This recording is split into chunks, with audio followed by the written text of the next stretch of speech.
First మన Telangana politics విషయానికి వస్తే ఒకవైపు సుప్రీం కోర్ట్ స్పీకర్ గారికి మొట్టికాయలేయడం ఏదైతే ఈ 10 మంది ఎమ్మెల్యేలు ఫిరాయింపుల కేసు ఉందో సో ఇక్కడ బీఆర్ఎస్కి ఊరట అంటే పట్టు వదలనటువంటి విక్రమార్కుల్లా బీఆర్ఎస్ పార్టీ చాలా స్ట్రాంగ్గా నిలబడింది ఈ కేసు కోసం.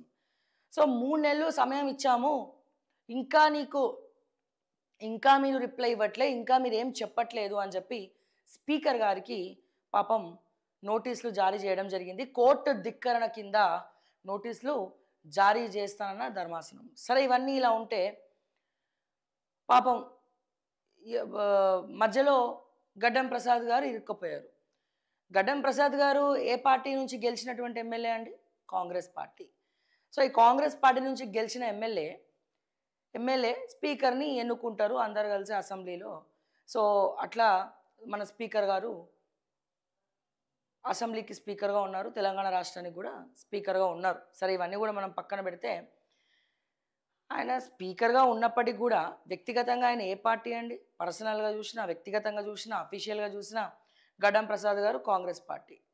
మింగలేరు, కక్కలేరు, వీళ్ళు చెప్పిన ఇన్స్ట్రక్షన్స్ ప్రకారమే వెళ్ళాలి. ఆయన మామూలుగానే స్పీకర్ గారు ఎక్కువ మాట్లాడు, అన్నిటికీ నవ్వే సమాధానం. ఎవరేం మాట్లాడు ఇంతే, ఇంతకు మించి ఏముండదు ఇక అక్కడ ఆన్సర్. ఇంతకు మించి ఆయన నుండి మనం ఎక్స్పెక్ట్ చేసి కూడా తప్పే. మరి ఇటువంటి పరిస్థితుల్లో డైరెక్ట్గా స్పీకర్ గారు తీసుకుంటారో దానికి సంబంధించినటువంటి ప్రిన్సిపల్ సెక్రటరీలు, పిఎస్లు ఎవరైతే ఉన్నారో వాళ్ళు రెస్పాండ్ అయ్యి వాళ్ళు ఇస్తారు. సో మనం చూసాం అసెంబ్లీలో కూడా ఆయన ఎక్కువ ఏమీ మాట్లాడకపోయేది, ప్రతిదానికి నవ్వేది. సో ఏం చెప్పాలో అర్థం కానటువంటి పరిస్థితి. సో ఇక్కడ యాక్చువల్గా ఏంటంటే కాంగ్రెస్ పార్టీ కూడా డిసైడ్ అవుతుంది లోపల. ఏం డిసైడ్ అవుతుంది కాంగ్రెస్ పార్టీ? మనకున్నటువంటి విశ్వసనీయ వర్గాల సమాచారం ప్రకారం అసలు ఈ 10 మంది ఎమ్మెల్యేలు పార్టీ ఫిరాయించడం అనేది కాంగ్రెస్ పార్టీకి వ్యతిరేకం. అంటే ప్రజాపాలన, రాజ్యాంగాన్ని మేము ఫాలో అవుతాం, రాజ్యాంగాన్ని అసలు తీసుకొచ్చింది మా ప్రేరేపణతో అని పదే పదే ఒత్తొత్తి పలికినటువంటి కాంగ్రెస్ పార్టీ, 100 సంవత్సరాల నాటి కాంగ్రెస్ పార్టీ, ఇప్పుడు ఇదే కాంగ్రెస్ పార్టీలో వాళ్ళు చేసిన తప్పే వీళ్ళు చేసినట్టే కదా. అంటే రేవంత్ రెడ్డి ఈ సిస్టమ్ ఏదైతే ఉందో ఈ సిస్టమ్ని కత్తిరించాడు. అంటే ఈ సిస్టమ్ ఏదైతే ఉందో పక్క పార్టీ నుంచి వలసొచ్చుడు గెలిచిన తర్వాత అనేది కాంగ్రెస్లో లేదు. సరే బీఆర్ఎస్ చేసింది ఏంది మరి? బీఆర్ఎస్ వెళ్ళిపోయిందంటే అప్పటి పరిణామాల ప్రకారము 12 మంది ఎమ్మెల్యేలు జంప్ అయినారు, కాంగ్రెస్ పార్టీ నిర్వీర్యమైనది. జంప్ అయినారు కాబట్టే వాళ్ళు తప్పు తప్పు తప్పు అని పదే పదే దెప్పినాం మాలాంటి వాళ్ళం కూడా. మళ్ళీ వాళ్ళు చేసిన తప్పే ఇప్పుడు కాంగ్రెస్ పార్టీ చేసింది, అంటే రేవంత్ రెడ్డి చేసిండు. వాస్తవానికి రాహుల్ గాంధీకి కూడా ఈ 10 మంది ఎమ్మెల్యేలు బీఆర్ఎస్ నుంచి కాంగ్రెస్ పార్టీకి రావడం ఇష్టం లేదు. ససే మీద వద్దన్నా కూడా వాళ్ళకి ఇష్టం లేకపోయినా రేవంత్ రెడ్డి సరే ఇక్కడ గెలుచుకుంది 62, 63 మళ్ళీ ఏమన్నా ఇబ్బందికరంగా ఉంటుందని చెప్పి ఈ బీఆర్ఎస్ పార్టీ నుంచి ఉన్నటువంటి 10 మంది ఎమ్మెల్యేలు వాళ్ళే వచ్చిన వాళ్ళు ఏమన్నా నీతిమంతులేం కాదు, వచ్చిన వాళ్ళు ఏం నీతిమంతులైతే కాదు, అవినీతి మంతులే. అందులో ఉన్నటువంటి గూడెం మైపాల్ రెడ్డి కానీ, లేకపోతే దానం నాగేందర్ కానీ, లేకపోతే కడియం శ్రీహరి గురించి ఇక చెప్పక్కర్లేదు. ఇక ఇట్లా చెప్పుకుంటూ పోతే అక్కడ ఉన్నటువంటి వాళ్ళందరూ అవినీతి మంతులే అని మనం చెప్పుకోవచ్చు. అయితే ఇక్కడ నేను ఏం చెప్తున్నా, ముఖ్యంగా ఇష్టం లేకపోయినా వీళ్ళని తీసుకొచ్చి కాంగ్రెస్ పార్టీలో చేర్చుకున్నారు. వాళ్ళు ఇప్పుడు అటు ఇటు కాకుండా అయినారు. అటు ఇటు కాకుండా అనేది నేను అంతకుముందు కూడా మాట్లాడినా. సో ఈ అటు ఇటు కాకుండా అయినారు అంటే వాళ్ళు అటు ఆ పార్టీ అని చెప్పుకోలేరు, ఇటు ఈ పార్టీ అని చెప్పుకోలేరు. ఇప్పుడు సుప్రీంకోర్టు ముట్టకాయలు వేస్తుంటే వాళ్ళు సమాధానం చెప్పుకోలేరు. మళ్ళీ కాంగ్రెస్ పార్టీలో వచ్చినటువంటి ఆ ఎమ్మెల్యేలకే కాంగ్రెస్ పార్టీ అయినటువంటి ఈ గడ్డం ప్రసాద్ గారు మళ్ళీ నోటీసులు పంపించాలి. ఇదంతా కూడా ఒక హై డ్రామా నడుస్తూ ఉంది ఇక్కడ. సో ఇష్టం లేకపోయినా ఇక్కడ తీసుకొచ్చినారు. కాంగ్రెస్ పార్టీ పరువు పోవడానికి అది మెయిన్ కారణమైంది. సరే పోనీ తీసుకొచ్చినారు. ఈ 12 మంది ఎమ్మెల్యేలు ఎవరైతే టీఆర్ఎస్లో తెలంగాణ రాష్ట్ర సమితిలో 12 మంది ఎమ్మెల్యేలు ఎవరైతే చేరిండ్రో, సబితా ఇందర్ రెడ్డి కానీ, సుధీర్ రెడ్డి కానీ, ఓకే, ఇంకొంతమంది ఎమ్మెల్యేలు ఎవరైతే ఈ 12 మంది ఉన్నారో, ఈ 12 మందిని కాంగ్రెస్ అధికారంలోకి రాగానే ఎవరైతే కాంగ్రెస్ పార్టీ నుండి వెళ్ళిపోయినారో మళ్ళీ ఆ 12 మందినే కాంగ్రెస్ పార్టీలోకి తీసుకొచ్చి ఉంటే రేవంత్ రెడ్డి అట్లీస్ట్ కొంచెం బ్యాలెన్స్డ్ ఉండేది. అంటే మా పార్టీ నుంచి మీరు గుంజుకున్నారు అబ్బాయి, మళ్ళీ మీ పార్టీ నుంచి మేము గుంజుకున్నాం. ఈ 12 మంది ఎమ్మెల్యేలు మీ పార్టీకి వచ్చిన తర్వాత మళ్ళీ వాళ్ళని మేము అధికారంలోకి రాగానే టిట్ ఫర్ టాట్ చేసుకుంటే మేము తీసుకున్నాము అంటే అది కొంచెం అందచందంగా ఉండేది. ఇప్పుడు ఏమైపోయింది, అది అందచందంగా కాదు, మందంగా తయారైంది. అది ఎటు కానటువంటి పరిస్థితుల్లో ఈ మీనాక్షి నటరాజన్ కూడా ఇవన్నీ నచ్చదు కాబట్టి సో రాహుల్ గాంధీ కాంగ్రెస్ వాళ్ళకు కూడా ప్రతి ఒక్కరు క్వశ్చన్ చేయడం స్టార్ట్ చేశారు. అరే మీరు ప్రజారాజ్యం అంటారు, రాజ్యాధికారం అంటారు, సో ఇది రాజ్యాంగానికి విరుద్ధమే కదా. రాజీనామాలు చేసి రాజ్యాంగ ప్రకారము ఎవరైనా పార్టీ మారాలనుకుంటే గెలిచిన తర్వాత ఒక పార్టీ నుండి గెలిచి ఇంకో పార్టీలోకి వెళ్ళడం అనేది రాజ్యాంగ విరుద్ధం. ఒకవేళ వాళ్ళు ఇంకో పార్టీలోకి వెళ్ళాలంటే మళ్ళీ అఫీషియల్గా రాజీనామా చేసి అక్కడ పోటీ చేసి వాళ్ళ పార్టీ నుంచి గెలవాలి. కానీ ఇదంతా కూడా రాజ్యాంగానికి విరుద్ధమే. ఇది కాంగ్రెస్ పార్టీకి ఒక పెద్ద తలకాయ నొప్పి అని చెప్పుకోవాలి. సో ఇప్పుడు మీనాక్షి నటరాజన్ కూడా ఈ విషయంలో పావులు కలుపుతున్నారు, అంటే ఒక స్టెప్ ధైర్యంగా తీసుకోబోతున్నారని విశ్వసనీయ వర్గాల సమాచారం. మరి ఏంటి ఆ ధైర్యమైనటువంటి స్టెప్పు? సరే, డన్ ఈజ్ డన్, ఏదైతే అది అయిపోయింది. కానీ ఇప్పుడు ఫ్యూచర్ ఏంటి?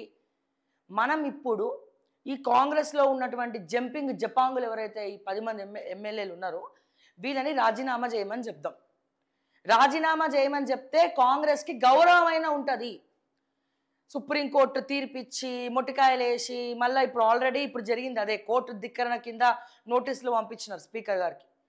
సో ఇవన్నీ కూడా పరువు పోయేటువంటి పనులు, పరోక్షంగా పరువు పోయేటువంటి పనులు కాదు. సో ఇప్పుడు ఏం చేయొచ్చు, దీన్ని మనం భర్తీ చేయాలి, దీన్ని కొంచెం మందు రాయాలి, దెబ్బ ఎక్కడైతే తగిలిందో అక్కడ మందు రాయాలి అనుకున్నప్పుడు వీళ్ళకు ఉన్నటువంటి ఆలోచన ఏంటంటే ఓకే, హ్యాపెండ్ ఈజ్ హ్యాపెండ్, అయ్యిందేదో అయ్యింది. సో ఇప్పుడు జూబ్లీ హిల్స్ ఎన్నికల్లో బై ఎలక్షన్లో నవీన్ యాదవ్ గెలిచిండు కాబట్టి, అధికార పార్టీ గెలిచింది కాబట్టి ఈ 10 మంది ఎమ్మెల్యేలను రాజీనామా చేయమని చెప్దాం. మనం పార్టీ నుండి సస్పెండ్ చేద్దాం లేదా రాజీనామా చేయమని చెప్దాము. మళ్ళీ ఆ బై ఎలక్షన్స్లో ఎక్కడైతే వీళ్ళు రాజీనామా చేసినారో ఆ నియోజకవర్గాల్లో వీళ్ళని మళ్ళా నించోబెడదాము, లేకపోతే వేరే వాళ్ళకన్నా టికెట్లు ఇద్దాం. ఇక్కడ బలి పశువులు అయింది ఓరు, బక్రాలు అయింది ఓరు అంటే 10 మంది ఎమ్మెల్యేలే.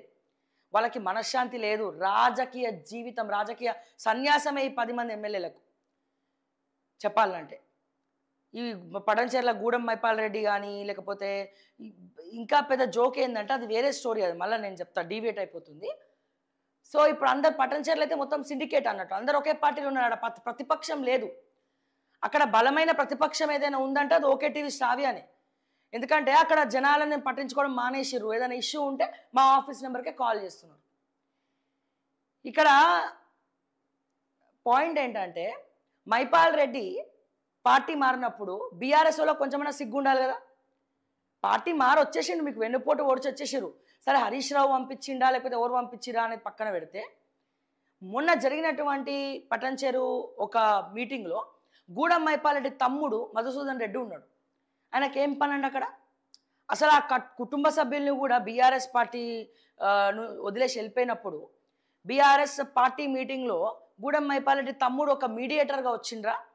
ఆయన మాలేసుకున్నట్టున్నారు, స్వామి శరణం. అందుకే నేను ఇక మాట్లాడుతున్నాను, తక్కువ మాట్లాడుతున్నాను. సో మధుసూదన్ రెడ్డి గారు, స్వామి శరణం, ఆయన అక్కడికి రావడానికి ఏం అర్హత ఉన్నది? ఇది అక్కడ ఉన్నటువంటి లోకల్ బీఆర్ఎస్ లీడర్లు అడగాలి. కానీ అడగనికి వాళ్ళకి దమ్ములు లేవు. పటంచెరులో బీఆర్ఎస్ పార్టీ చచ్చిపోయింది, ఒక లీడర్ లేరు. పటంచెర్ల బీఆర్ఎస్ పార్టీ ఎవరు? గూడెం మైపాల్ రెడ్డి వెళ్ళిపోయిండు, జంపై వెళ్ళిపోయిండు. ఇప్పుడు గూడెం మైపాల్ రెడ్డి ప్లేస్లో పటంచెరుకు ఒక క్యాండిడేట్ కావాలి. మళ్ళీ గూడెం మైపాల్ రెడ్డిని తీసుకొస్తే గూడు చెదురుతుంది ఆడ. బీఆర్ఎస్ పార్టీ గూడెం మైపాల్ రెడ్డిని కానీ, గూడెం మైపాల్ రెడ్డి బ్రదర్స్ని కానీ, గూడెం మైపాల్ రెడ్డి కుటుంబ సభ్యుల్ని కానీ మళ్ళీ తీసుకొచ్చి మీరు కనుక టికెట్ ఇస్తే మీ పరువు పోతుంది, ప్రజలు అని ఉంచుతారు. ఇప్పటికే బీఆర్ఎస్కి చాలా తలకాయ నొప్పులు ఉన్నాయి.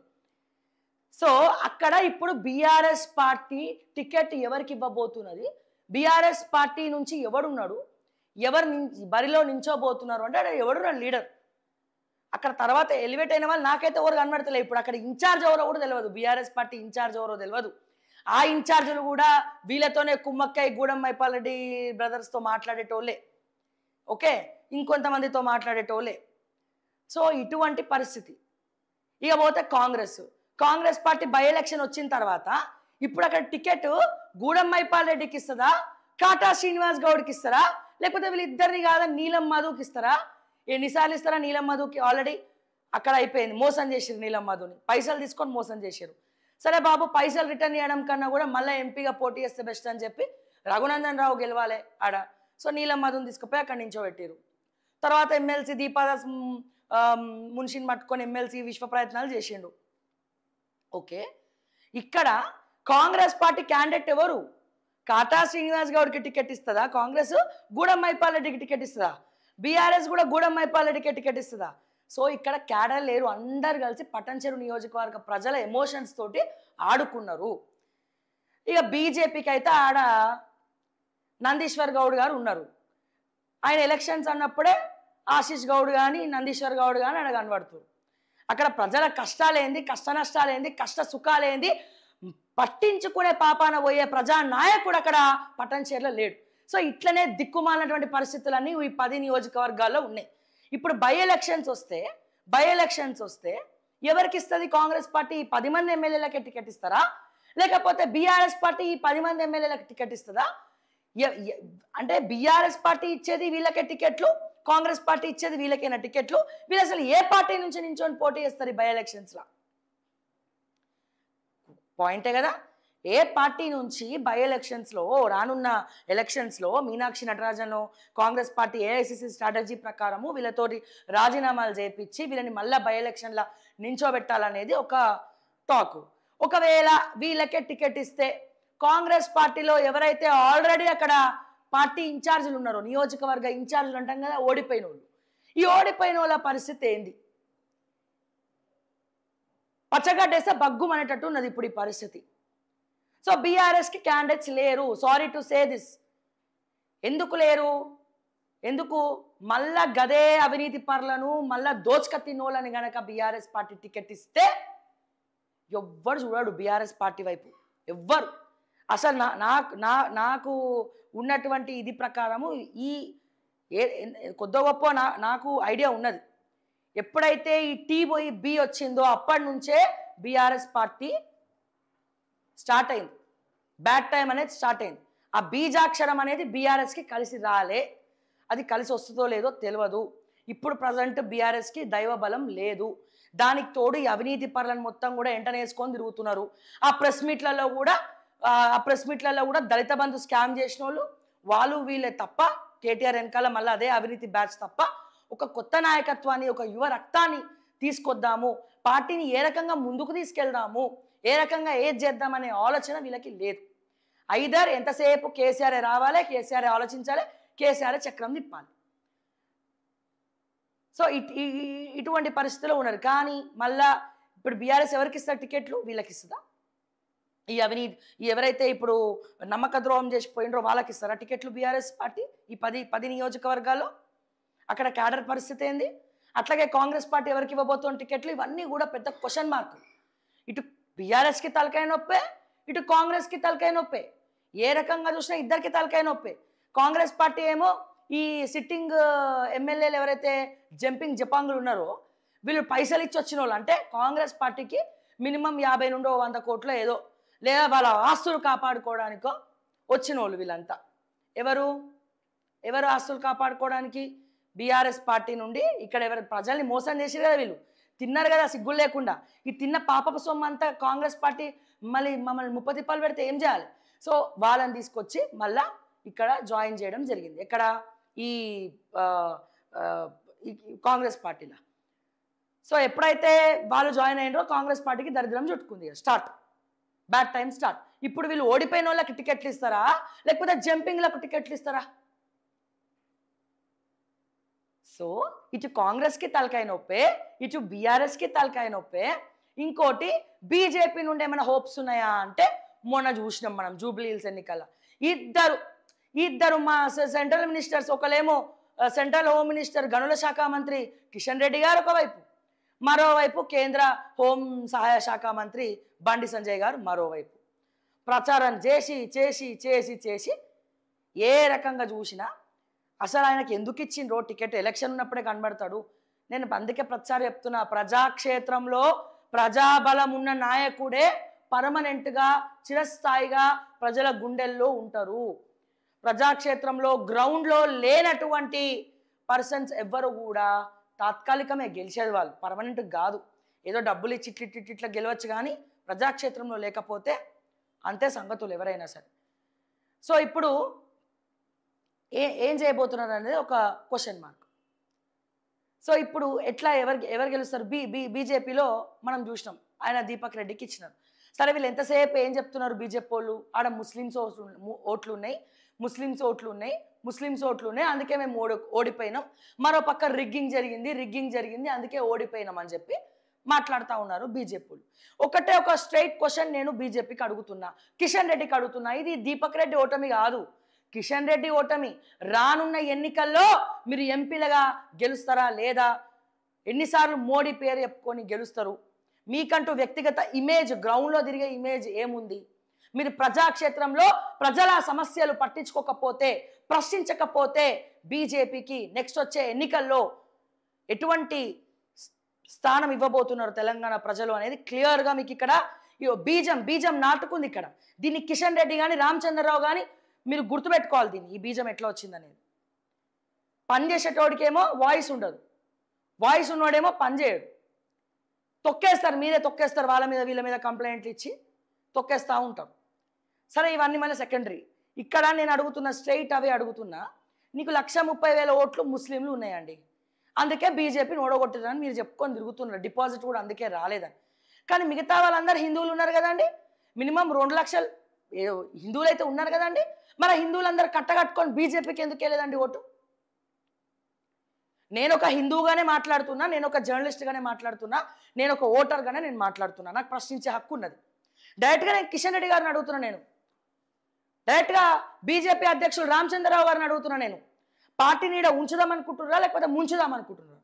ఒకటే, ఉంచాలనుకుంటున్నారా పార్టీని, ముంచాలనుకుంటున్నారా?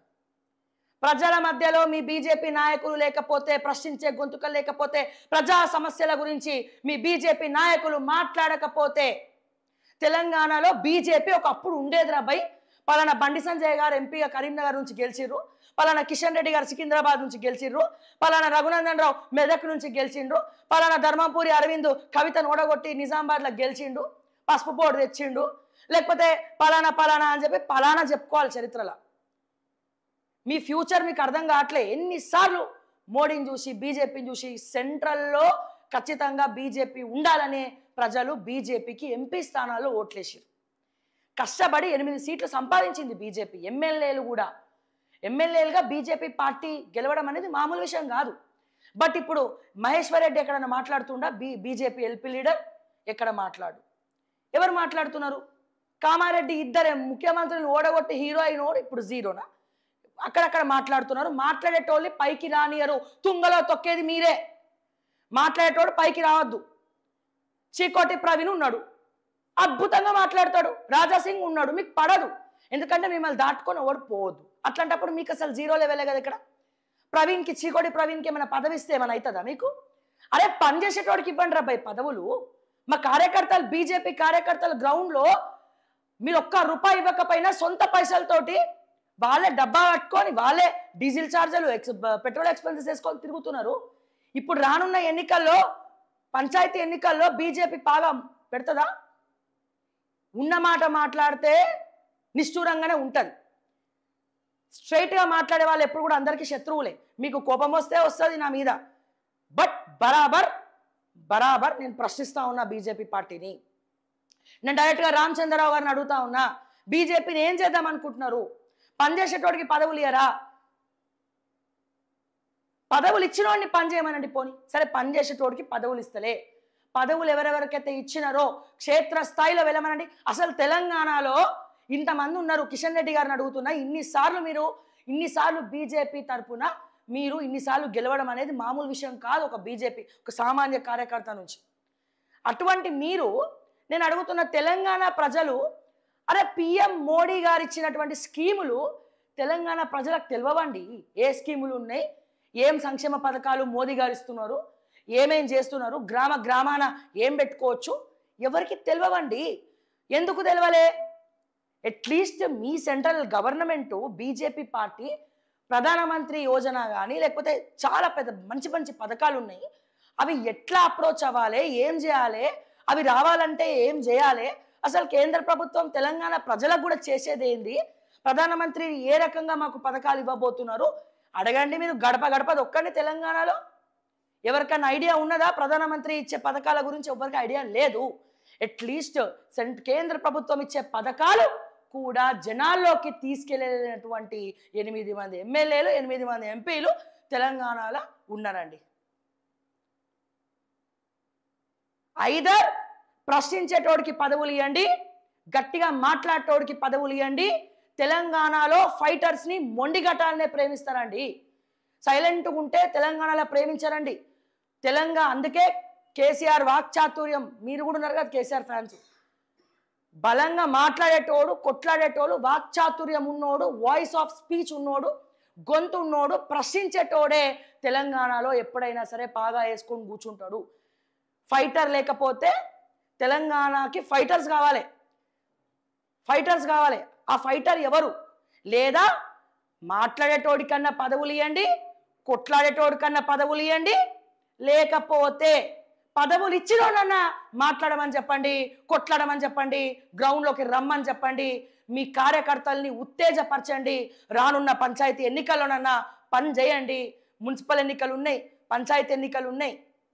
ఇట్లనే వేసుకుంటా పోతే ఈ జూబ్లీ హిల్స్ ఎఫెక్ట్ మీ పార్టీ మీద చాలా డ్యామేజ్ ఉంది.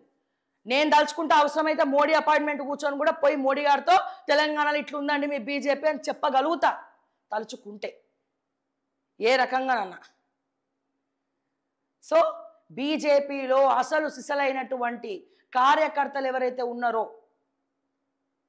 వాళ్ళకి మాట్లాడితే ప్రతిసారి మా బీజేపీ కార్యకర్తనే కిషన్ రెడ్డి, మరి కిషన్ రెడ్డిని తీసుకొచ్చి సెంట్రల్ మినిస్టర్ చేసినాం, బీజేపీ కార్యకర్త బండి సంజయ్ని తీసుకొచ్చి మేము కేంద్ర సహాయక శాఖ మంత్రిని చేసినాం అంటే బీజేపీలో వాళ్ళు ఇద్దరే ఉన్నారా? ఎవరు ఏది అడిగినా వాళ్ళనే ఎగ్జాంపుల్గా చూపిస్తారు. మా బీజేపీ పార్టీ వీళ్ళని చేయలేదా? కార్యకర్తను అందరం ఎక్కించింది, మరి మిగతా కార్యకర్తలు ఎందుకు తొక్కుతున్నారు? వీళ్ళిద్దరిని ఒక ఎగ్జాంపుల్గా చూపించి మిగతా కార్యకర్తలను ఎందుకు తొక్కే ప్రయత్నం చేస్తున్నారో మీ బీజేపీ పార్టీ ఇంటర్నల్గా కూర్చొని మాట్లాడుకోండి. లేకపోతే తెలంగాణలో బీజేపీ ఇట్లా ఈ సర్కిల్లో ఉంటుంది. అండ్ సో ఇప్పుడు బై ఎలక్షన్స్ వస్తే ఇక్కడ బీజేపీ కూడా క్యాండిడేట్స్ వెతుక్కోవాలి. ఇక బీఆర్ఎస్ మనం అనేది ఆల్రెడీ మాట్లాడుకున్నాం, సపరేట్గా మాట్లాడాలి. బీఆర్ఎస్లో సెకండ్ ఎవరున్నారు? యువకులు ఎవరున్నారు? ఈ దళిత స్కాములు చేసిన వాళ్ళు, దళిత బంధు స్కాములు చేసిన వాళ్ళు, భూ కబ్జాలు చేసిన వాళ్ళే ఇంకా కేటీఆర్ వెనకాల తిరుగుతున్నారే, ప్రెస్ మీట్లలో కూడా వాళ్ళే కూర్చుంటున్నారే. ఇంకా ప్రజలు ఏ రకంగా నమ్ముతారండి? ఇంకా పార్టీని డ్యామేజ్ చేసినటువంటి ఇన్ఛార్జీలు అక్కడనే కొనసాగుతున్నారే, ఇంకా ఏ రకంగా నమ్ముతారండి? ఇప్పుడు మాట్లాడితే కవితను అంటున్నారు బీఆర్ఎస్ కార్యకర్తలు, గుండెల మీద చేసుకొని చెప్తే ఒక డైలాగు ఏమన్నది కవిత, సోషల్ మీడియాలో కాదు గ్రౌండ్కి రమ్మని కేటీఆర్ని అన్నది. కరెక్టే, సోషల్ మీడియాలో కాదు గ్రౌండ్కి రావాలి, క్లాస్ లీడర్ కాదు మాస్ లీడర్ అనుకోవాలి. తెలంగాణకు కావాల్సింది మాస్ లీడర్, క్లాస్ లీడర్ కాదు. సో ఇవన్నీ కూడా ఉన్నాయి. ఇక కాంగ్రెస్ పరిస్థితి ఇప్పుడు తాత్కాలికంగా గెలిచినా వీళ్ళు ఇచ్చేటువంటి పథకాలు కానీ వీళ్ళు చేసేటువంటి ఇవి కానీ మరి ఫ్యూచర్ ఏందో అర్థం కానటువంటి పరిస్థితి. నేషనల్లో అయితే ఘోరంగా ఉన్నది పరిస్థితి. సో మొత్తానికి బై ఎలక్షన్స్ వస్తే ఇప్పుడు ఏ క్యాండిడేట్ని నించోబెట్టాలి? అన్ని పార్టీలకు ఒక తలకాయ నొప్పి. ఇప్పుడు ఈ 10 నియోజకవర్గాలు అన్ని పార్టీలకు ఒక తలకాయ నొప్పి. ఇప్పుడు కడియం శ్రీహరి ఉన్నాడు, కేసీఆర్ ఇంటికి భోజనానికి పోయిండు, ఫామ్ హౌస్కి పోయిండు, భోజనానికి పోయిండు, కావ్య కోసం డబ్బులు ఇస్తే తీసుకుండు, ఎంపీగా ప్రకటించిన టికెట్. అది ఎవరన్నా భోజనం చేసి కావ్య నించోవడం కోసం పైసలు ఇస్తే తీసుకొని పోయి ఆ సూట్ కేసులో పట్టుకొని కాంగ్రెస్లో నించున్నాడు. ఇవాళ కాకపోతే పదవి రేపు వస్తుంది, రేపు కాకపోతే ఎల్లుండి వస్తుంది. అది ఏ రకంగా? సో ఇప్పుడు వీళ్ళు మళ్ళీ బై ఎలక్షన్స్లో కడియం శ్రీహరి లాంటి వాళ్ళు పోటీ చేస్తే గెలుస్తారా? ఇప్పుడు కడియం శ్రీహరికి బీఆర్ఎస్ నుంచి నించుంటాడా, కాంగ్రెస్ పార్టీ నుంచి నించుంటాడా? ఎక్కడి నుంచి నించుంటాడు? సో ఇప్పుడు అందుకే చెప్తున్నా, ఇక్కడ క్యాండిడేట్స్ ఎవరు కూడా కనబడట్లే.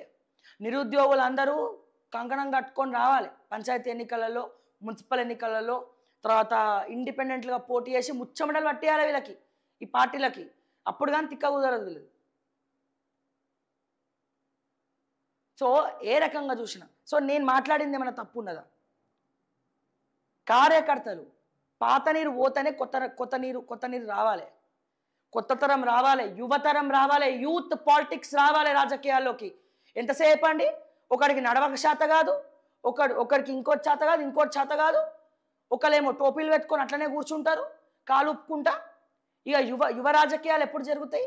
యువ నాయకులు ఎప్పుడు వస్తారు? అట్లీస్ట్ ఒక 40s to 50 మధ్యలో ఉన్నోళ్ళు కూడా రాజకీయాల్లోకి రాకపోతే ఇంకెన్ని రోజులు? ప్రజలకు కూడా బోర్ కొడతలే. సో అందుకే సరికొత్త యువతరం, నవతరం పుట్టుక రావాలి ఈ రాజకీయాల్లో ముందు. అది ఎనీ పార్టీ అయినా, బీజేపీ కానీ, కాంగ్రెస్ కానీ, బీఆర్ఎస్ కానీ, ఈ యువకులని ఎంకరేజ్ చేయకుండా పాత చింతకాయ పచ్చళ్ళు పాత తొక్కేసుకొని తింటామంటే కుదరదు. తెలంగాణలో పని చేయదు. ఎందుకంటే తెలంగాణ ప్రజలు వాడిపోతే వీడు, వీడిపోతే వాడు అందరు వస్తున్నారు. కానీ నమ్మక ద్రోహం చేసేది ప్రజలకు. మాట్లాడితే ప్రజలు డబ్బులు తీసుకుంటలేదా అంటున్నావు, నువ్వెందుకు ఇస్తున్నావా డబ్బులు? ఎందుకు అలవాటు చేస్తున్నావు డబ్బులు? బంద్ చేయి. వాళ్ళు ఎవరో ఒకరికైతే ఓటు వేయాలి కదా, వేస్తారు వచ్చి. సో దయచేసి చెప్తున్నా, తెలంగాణ ప్రజలారా తేల్చుకోండి, తెలుసుకోండి. లేదా ఎవరో ఫైటరు సరికొత్త పార్టీ పెట్టాల్సినటువంటి అవసరం ఉన్నది. అన్ని సామాజిక వర్గాలు సబ్బండ వర్గాలు, ఇక్కడ ఓసీ, బీసీ, ఎస్టీ, ఎస్సీ కాదు, అందరు ఈక్వల్గా అందరికీ మంచి చేసుకుంటా, ఉచిత విద్య, ఉచిత వైద్యం, ఉద్యోగం, ఉపాధి, ఈ 4 ఉంటే చాలు నా తెలంగాణ అప్పుడు రబై నిజంగా బంగారు తెలంగాణ అవుతుంది. మాటలు మాట్లాడమంటే కోటలు దడతాయి, కానీ కోట్లు మాత్రం గుమ్మరియరు తెలంగాణ ప్రజలు.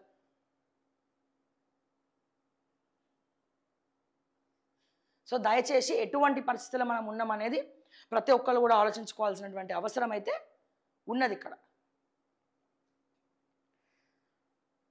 సార్. సో మొత్తానికి మీ అభిప్రాయం ఏంటి? By elections, so Congress party అయితే మీనాక్షి నటరాజన్ డిసైడ్ అయిపోయింది నాకు తెలిసినంత వరకు. వీళ్ళు రాజీనామా చేసి వీళ్ళ ప్లేసెస్లో ఒక సరైన స్థానం, సరైన ఎలక్షన్ మళ్ళీ పెడదాము అని చెప్పి. ఇంకేముంది, బై ఎలక్షన్స్. రేవంత్ రెడ్డి గారు అంటారండి, ఇక్కడ ఈ విషయం మాట్లాడాలి. రేవంత్ రెడ్డి గారు అంటారు 2 ఏళ్ల తర్వాత నవీన్ యాదవ్ గెలిచిన తర్వాత ప్రెస్ మీట్ పెడతాడు. రేవంత్ అన్న ప్రెస్ మీట్ పెట్టి అంటాడు 2 ఏళ్ళు అయిపోయింది, ఇంకా 3 ఏళ్ళు ఉన్నది, ఇక మొత్తం అభివృద్ధి ఇట్లా ఉరుకుతుందని చెప్పి ఉరుకుతుందంట. అభివృద్ధి మొత్తం ఉరుకుతుందంట. అభివృద్ధి మొత్తం ఉరుకుతుందంట. ఎట్లా ఉరుకుతుంది చెప్పాలనా? జూబ్లీహిల్స్ ఎన్నికలు అయిపోయినాయి, నా ఆఫీసు శ్రీనగర్ కాలనీ, ఇక్కడ ఓకే టీవీ ఆఫీసు. ఎలక్షన్స్ ఉన్నాయని చెప్పి తవ్విండ్రు. ఆ తవ్వినట్టే ఉంది. రిజల్ట్ అయిపోయింది, నవీన్ యాదవ్ గెలిచిండు. ఇక్కడ మాత్రం రోడ్డు క్లియర్ అవుతలే, డ్రైనేజ్ ఏర్లయ్యి పారుతుంది.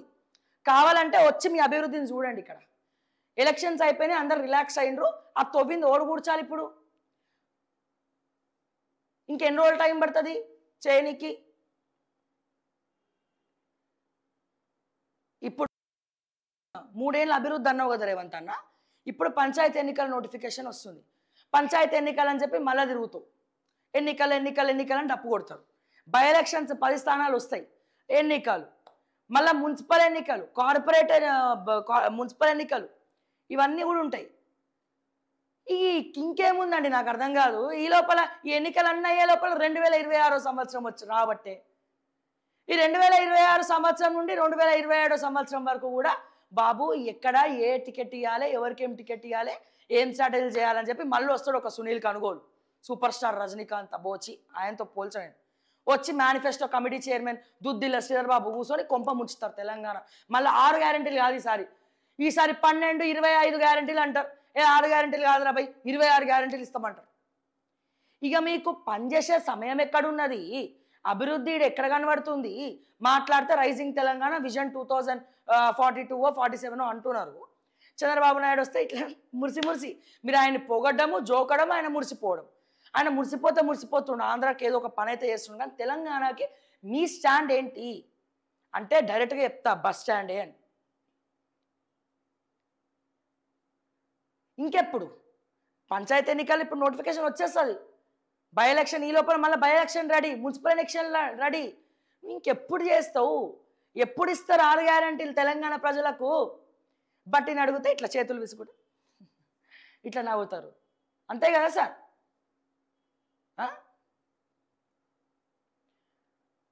సో దయచేసి మనం ఏం చేస్తున్నాం, ఏం చేయబోతున్నాం అనేది ఒకసారి ఆలోచిస్తే బెస్ట్. రాజకీయాలు చచ్చిపోయినాయి యాక్చువల్గా చెప్పాలంటే. ఒకప్పుడు రాజకీయ నాయకులు ఎట్లుంటుండే, వాళ్ళ పేర్లు చెప్తే గూస్ బంప్స్ వచ్చేవి. ఒక పీజేఆర్ కానీ, వైఎస్ఆర్ కానీ, పోని ఇంకెవరైనా పేర్లు తీసుకుంటే కనుక అద్భుతంగా ఉండేది. అట్లీస్ట్ రాజకీయం వరకే పెడుతుండే, కానీ పనులు చేసి చూపిస్తుండే. కానీ మీరున్నారు ఎందుకు? ఎక్కడేసిన గొంగలు అక్కడనే. ఆఖరికి ఆ గొంగల్ని కూడా మేము ఉంచాం, మేము కూడా సర్వం నాకేస్తామన్నట్టు తెలంగాణలో భ్రష్టు పట్టినటువంటి రాజకీయ పార్టీలు ఉంటే వైకుంఠం, లేకపోతే తొంగుంటాం. ఉంటే వైకుంఠం, లేకపోతే ఊకుంటాం, లేకపోతే తొంగుంటాం తప్ప ఉంటే వైకుంఠంలా ప్రజల్ని కూడా లక్షాధికారులను చేద్దాం, బడుగు బలహీన వర్గాలకు న్యాయం చేద్దాం, మా నిరుద్యోగులని ఆదుకుందాం.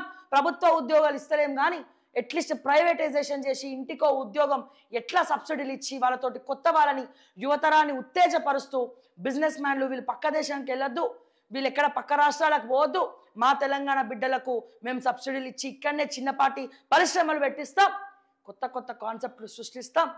ఏమీ లేదు. తిన్నామా, పడుకున్నామా, తెల్లారిందా. మా అంటే ఇటువైపేమో ఫహీం ఖురేషి ఉంటాడు, అటువైపేమో ఆ రోహిన్ రెడ్డి ఉంటాడు, మధ్యలో రేవంత్ రెడ్డి ఇట్లా కాలు మీద కాలేసుకొని ఊపుకుంటూ ఉంటారు. ఇది మీ రాజకీయం, ఇది మీ పాలన. Sorry to say this Revanth అన్న. నేను మళ్ళీ చెప్తున్నా కదా, మీ ఆడపిల్లల పెళ్ళిళ్ళన్నీ వేసేసుకుంటున్నారు. మంత్రుల ఆడపిల్ల పెళ్ళిళ్ళు, వాళ్ళ అన్నదమ్ముల పెళ్ళిళ్ళు, ముఖ్యమంత్రుల అన్నదమ్ముల పెళ్ళిళ్ళు. కాంగ్రెస్ అధికారం వచ్చినప్పుడు నేను చూస్తున్నా. మరి ఆ పెళ్లి ఖర్చు గవర్నమెంట్ ఖాతాలు వేస్తుండ్రో, మీ సొంత ఖాతాలు వేస్తుండ్రో, మా తెలంగాణ ప్రజలకు వాతాలు పెడుతుండ్రో అర్థం కావట్లే. బట్ ఇటువంటి పరిస్థితి తెలంగాణలో ఉన్నది. దామోదర్ రాజనరసింహ గారు పాపం ఆయన బిడ్డ పెళ్ళి అయిపోయి వాళ్ళ తమ్ముడు బిడ్డ పెళ్ళి కూడా గ్రాండ్గా చేసిండ్రు. మీ యువ నాయకుడు, మీ యూత్ ఐకాన్, ఇప్పుడు కొత్తగా ఎన్నికల్లో గెలిచినటువంటి మొన్న ఆయన పెళ్ళి అంగరంగ వైభవంగా చేసుకుండు.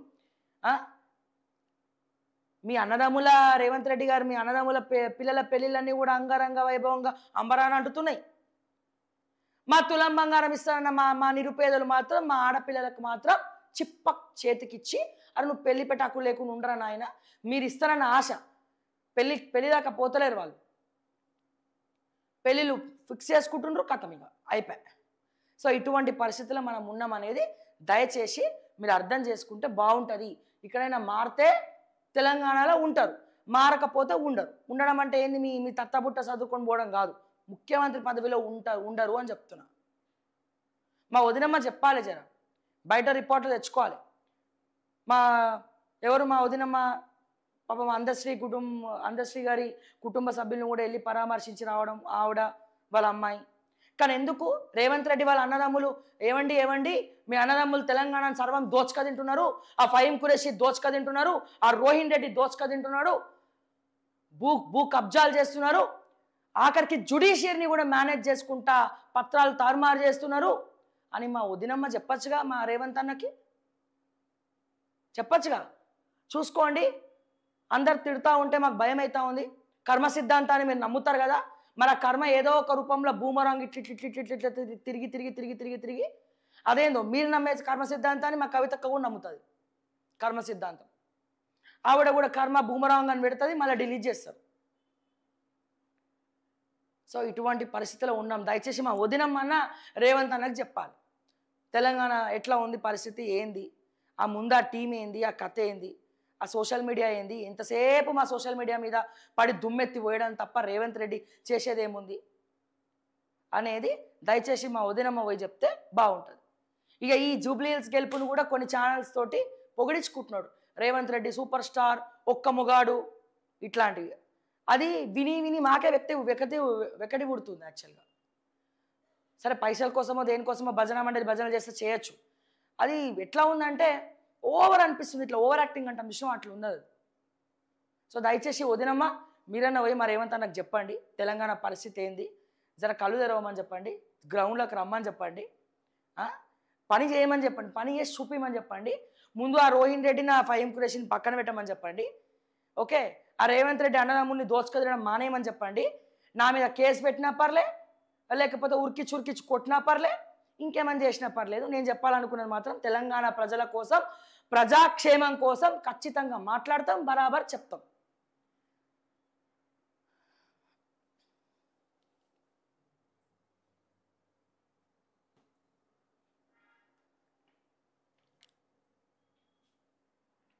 ఎస్.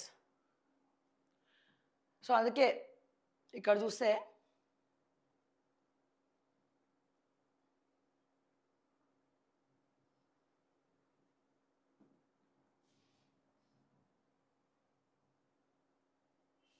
ఇగో స్పీకర్కు సుప్రీం డెడ్ లైన్.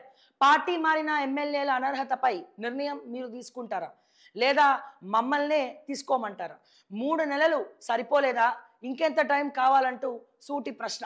సభాపతికి కోర్టు ధిక్కరణ కింద నోటీసులు జారీ. 4 వారాల్లోగా సమాధానం ఇవ్వాలని ఆదేశం. వచ్చే నెల 19న విచారణ వాయిదా. 19, 20 తేదీల్లో ఎమ్మెల్యేల క్రాస్ ఎగ్జామినేషన్. స్పీకర్ గడ్డం ప్రసాద్. బీఆర్ఎస్ నుంచి గెలిచి కాంగ్రెస్ పార్టీలో చేరిన ఫిరాయింపు ఎమ్మెల్యేల అనర్హతపై నిర్ణయం తీసుకుంటారా లేదా మమ్మల్నే నిర్ణయం తీసుకోమంటారా అని తెలంగాణ అసెంబ్లీ స్పీకర్ గడ్డం ప్రసాద్ కుమార్ను సుప్రీంకోర్టు సూటిగా ప్రశ్నించింది. సుప్రీం ఇచ్చిన 3 నెలల గడువును స్పీకర్ నిరుపయోగం చేశారని కేటీఆర్ దాఖలు చేసిన పిటిషన్లపై సోమవారం విచారణ జరిపిన న్యాయస్థానం సభాపతి తీరుపై ఆగ్రహం వ్యక్తం చేస్తూ కోర్టు ధిక్కరణ కింద నోటీసులు జారీ చేసింది. 4 వారాల్లోగా సమాధానం చెప్పాలని విచారణను డిసెంబర్ 19కి వాయిదా వేసింది. సో ఇది పరిస్థితి. చూద్దాం వాయిదాలకు ఉంటుందా ఏముంటుందని. అండ్ తర్వాత పంచాయతీ ఎన్నికల నగారా కూడా మోగబోతోంది. అటు రెవెన్యూ ఇటు పంచాయతీ శాఖ చూస్తే ఎక్కడేసిన గొంగలు అక్కడనే ఉన్నది. ఈ పొంగులేటి వస్తాడు, పొంగిపోయి భూసేకరణ అంటున్నాడు, భూభారతి అంటాడు. ఆ భూభారతి పొంగులేటి ఫ్యామిలీకి మాత్రం బాగా కలిసి వచ్చింది. ఆ భూభారతి తెలంగాణ ప్రజలకు ఏది కలిసి రాదు, ధరణి కలిసి రాదు, భూభారతి కలిసి రాదు. మరి ఎవరికయ్యా కలిసి వచ్చేదంటే ఈ పొంగులేటి శ్రీనివాస్ రెడ్డికి, ఆ తర్వాత మిగతా వాళ్ళకి, ఎవరైతే ఆ భూభారతిని అడ్డు పెట్టుకుంటారో వాళ్ళకి. అండ్ మరి ఇప్పుడు ఏం చెప్పుకొని వీళ్ళు పంచాయతీలకు పోతారు? ఇప్పటి వరకు పంచాయతీలకు ఒక్కటంటే ₹1 కేటాయించిన పాపాన బట్టి విక్రమార్క కానీ ముఖ్యమంత్రి కానీ పోలే.